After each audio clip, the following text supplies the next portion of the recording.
بسم اللہ الرحمن الرحیم۔ بے روزگاری سے نجات کا وظیفہ۔ بے روزگاری سے نجات پانے کے لیے اور دن بدن حالات کی تنگی محسوس کرنے والے حضرات اس وظیفے پر عمل کر دیں جو کتابوں میں منقول ہے۔ انشاءاللہ اللہ رب العزت کاروبار کا انتظام فرما دیں گے۔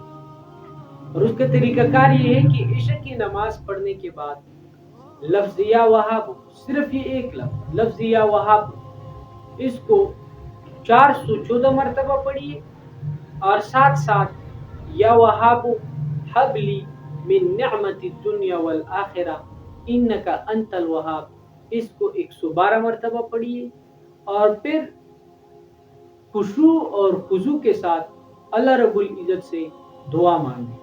انشاءاللہ اللہ رب العزت نجات، بے روزگاری سے نجات بھی عطا فرمائیں گے اور ساتھ ساتھ کاروبار کا انتظام بھی فرما دیں گے، اور جو دن بدن سختی اور تنگی آ رہی ہے اس سے نکلنے کے اسباب بھی مہیا فرما دیں گے۔